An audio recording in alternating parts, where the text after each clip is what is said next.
Namoonni jireenya isaanii irratti iddoo gurguddaa ga'an namoota qorumsa keessa darban. Namoota qorumsa ciccimaa keessa darbanii jedhantu iddoo guddaa ga'uu danda'a. Ati hadha jireenya kee keessatti qorumsa ciccimaa keessa darbaa ta'ute, chaalenjii wanta sitti ulfaatu, wanta abdii si kutachiisu, wanta jireenya kan kee waan dhumate fakkaatu keessa darbaa jiraatte, nama ati ta'uuf barbaaddu san akka ati taatuuf si qopheessaa akka jiru beeki.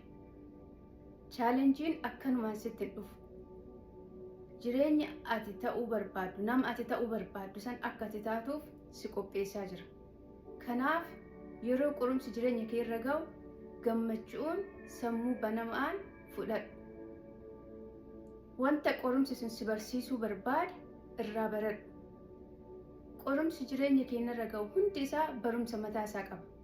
Wanta nu barsiisuu barbaadu, wanta keessa darbinee wanta karaa biraatiin hin baranne akka barannu nu gargaaruuf gara keenya dhufa.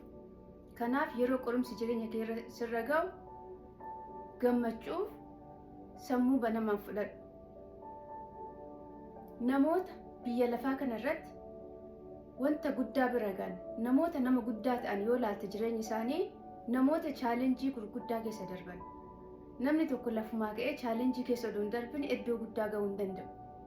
Ati jireenya kee keessatti nama guddaa ta'uu yoo barbaadde, iddoo guddaa ga'uuf yoo yaada qabaatte, chaalenjii hadha sirra ga'u kana gammachuuf obsaan fudhadhu. Wanta inni si barsiisuu barbaade irraa baradhu. Yeroo fudhadhu. Chaalenjii keessaa ba'uuf hin ariifatin. Chaalenjiin wanta si barsiisuu barbaade qaba. Amma sii galuu baachuu danda'a. Yeroo keessa darbitu wanta gaarii si fakkaachuu baachuu danda'a. Wanta jireenya kee miidhu si fakkaachuu danda'a. Waan abaaramte si fakkaachuu danda'a. Garuu boodarra sii gala. Chaalenjiin akka opportunity fudhadhu. Akka nama wanti gaarii qunnameetiif fudhadhu.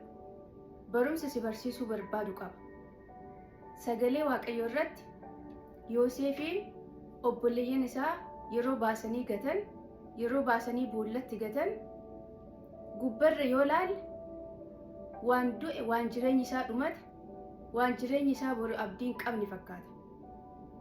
Garuu obboleeyyan isaa isa gatuun, obboleeyyan isaa boollatti isa gatuun, obboleeyyan isaa isa gurguruun daandii jireenya isaa irra isa dhaaban. Lafa kakuu isaa akka inni ga'uuf daandii isaa irra isa dhaaban. Yeroo saniif hin fakkaatu. Yeroo saniif nama isa miidhe fakkaata. Nama hamaa isatti hojjete fakkaata. Garuu wanti isaan yeroo san godhan sun karaa isaa irra akka inni bu'u isa godhe. Jireenya kee keessatti wanti ati hadha keessa darbaa jirtu kun wanta ati si barbaachisu. Yeroo baay'ee jireenya keenya keessatti bakka guddaa ga'uu barbaanna, garuu chaalenjiin barbaannu, qoramuun barbaannu, wanta nu miidhu, wanta nu dhukkubu keessa darbuun barbaannu.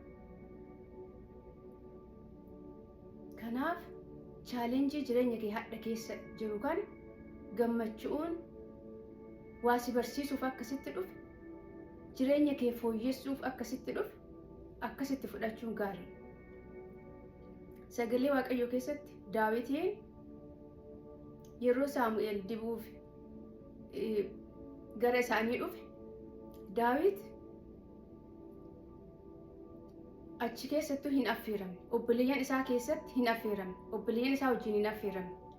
Inni achi hin turre. Garuu Daawitiin obboleeyyan isaa ilaalcha gaarii isaaf hin qaban turan. Waaqayyo garuu isa filate. Waaqayyo obboleeyyan isaa akka gaarii isaaf ta'an godhuu hin danda'a. Akka isa jaalatan godhuu hin danda'a. Garuu wanti inni keessa darbe sun hundi isaa nama inni bor ta'uuf yaade san akka inni ta'u isa qopheesse. Kanaaf jireenya kee keessatti wanta hadha sirra gaaru kun boru waan wayiitiif akka si qopheessaa jiru beeka. Kanaaf qorumsa kan keessatti abdiin kutatin. Qorumsa gammachuun fudhadhu. Qorumsa jalaa hin dheessin. Qorumsi si guddisa.